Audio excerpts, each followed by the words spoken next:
Big news coming out of the state capitol this afternoon as the Minnesota Senate passed the PPP Tax Conformity Bill, which will provide substantial relief for small businesses by ensuring that they are not penalized for keeping their employees on the payroll through this pandemic. The bill passed with overwhelming support.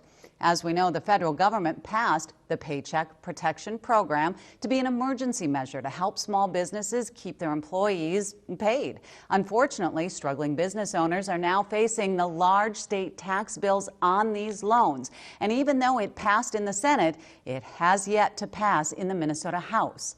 Senator Carla Nelson, who helped on this bill, putting it together, joining us from her home in Rochester. The vote, Senator, was 55-12. That's in the Republican-controlled Senate. Will it get that kind of support, do you think, in the DFL-controlled House?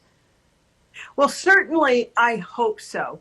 It should not be a partisan issue to, number one, to keep our economy chugging along, to keep Minnesota employers in business providing paychecks. So it's an essential piece. We should not be taxing the lifeline that the feds threw out in order to keep Minnesota businesses providing paychecks. That's providing those paychecks to Minnesotans. We should not be taxing those forgiven loans. The feds are not doing that, and without this law change, they're facing hefty taxes on those forgiven loans. We're considering them income. And they're not income. They were used to pay payroll when there weren't customers. So it is essential. And the second piece in the bill also addresses a similar issue with Minnesotans who lost their job, who were unemployed and got those federal pandemic unemployment insurance benefits. And this would eliminate a portion of the Minnesota state taxation on those benefits. The feds are not taxing those, and neither should the state of Minnesota. Let me ask you this, Senator. It was a vote in the Senate, 55-12. I was trying to look up the 12 who did not vote to pass it. What is the reasoning behind those 12 votes? And it's not that I necessarily want to call out any names on who voted against this, but what would be their reason? Well, the reasonings that we heard on the floor were that it just wasn't enough. In other words, we should add other things. Like one of the amendments by one of the senators who voted no was to increase taxes by $1.2 billion. So many of us, but we, in large part, we voted that amendment down because I don't believe that when we have a $1.6 billion surplus and we've had already $4 billion come in from the feds and we have another $3 or $4 billion coming and we have $1 billion in reserve, I just don't believe we should be raising taxes. But some senators felt we should be increasing taxes. I don't think this is a good time to do that. And so there were different reasonings like that as well. And some senators, you can't let the perfect be the enemy of the good. And this is not the be-all and the end-all tax bill. There will be another tax bill. But this is this quick action, early conformity bill to prevent those hefty tax hikes on forgiven loans and pandemic unemployment benefits. But some senators wanted to do more. And certainly we'll be having many hearings in the tax committee. I'm laser focused on empowering Minnesota families and encouraging economic growth in our state. And there will be more to do. But today we were up against a ticking clock. Many of these tax bills are due on March 15th for corporations, for example. That's on Monday, folks. And we need to get this bill on the governor's desk now. The House can take up the bill. We sent it over. We passed it, as you said, with great bipartisan support in the Senate. We sent it over to the House. And now they can take up that message. They could take it up today. They could take it up tomorrow, pass it, and send it right to the governor.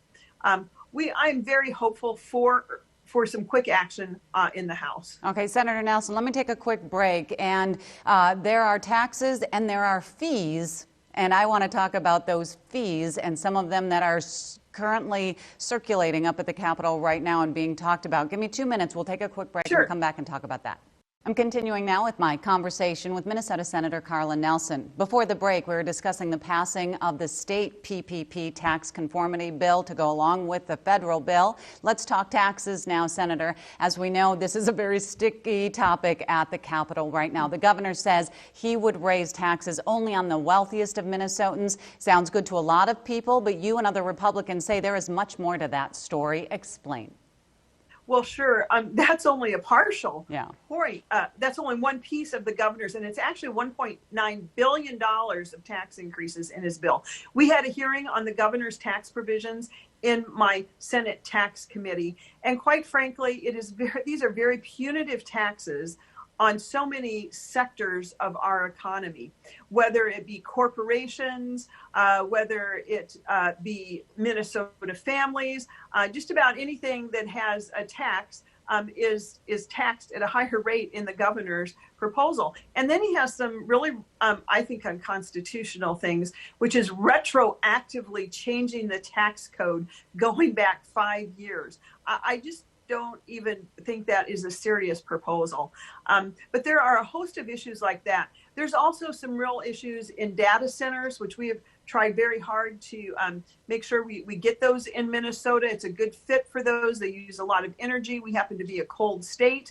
They also get heated. We want to keep those data centers here. We've had several large ones built in the state, and the governor wants to go back and change the structure on those incentives. And I just don't think you can be retroactive like that in a tax code. I think that's very challenging, likely unconstitutional.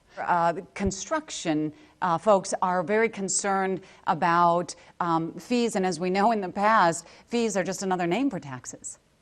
True.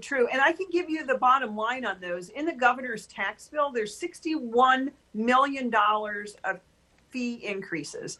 So you'll have to maybe Google and get that full list of fee increases, but $61 million on top of the $1.9 billion in tax hikes. So the governor's plan is not sustainable. I don't believe it is a real look at Minnesota and what is going to help Minnesota move forward. Let's switch to education just for a minute. The Minnesota Education Association, that really speaks on behalf of teachers, came out with a statement today saying that there's such a great uptick in COVID cases now that schools are reopening. We know that that had been a source of contention between the teachers' unions and parents who wanted their kids in school. Where do things stand right now? Are we going to see any changes in the future or more kids just going back to school? Yes, well, as the former education chair, let me be clear. The teachers union does not speak for all the teachers. It used to be all the teachers had to join that teachers union, but it clearly did not speak for all the teachers.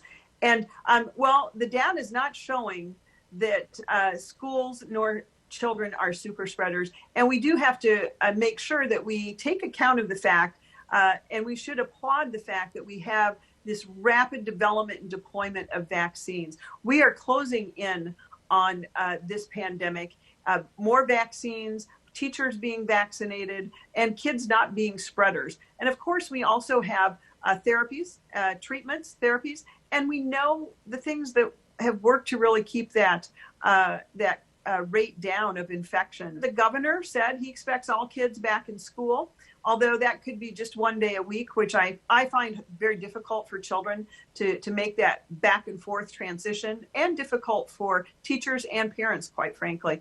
So I'm very hopeful that we can look at what works in allowing kids to get back to school on a regular basis and do so safely, and the science is there. We are only about halfway through the session. As we know, committees have to really have a lot of their work wrapped up by tomorrow.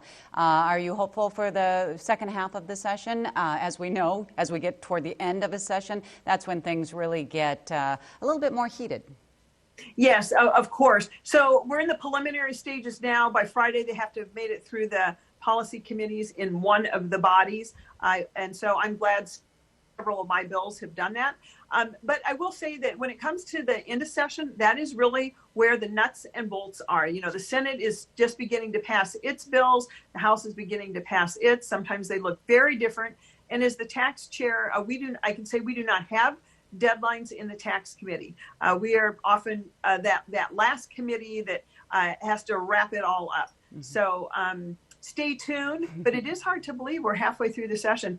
Very different session, not being able to have people at the Capitol, I have to say. Very different. I know. I kind of miss being up there and giving it some coverage and seeing you all in person. So, Senator Nelson, I do appreciate your time via Zoom. Thank you, ma'am.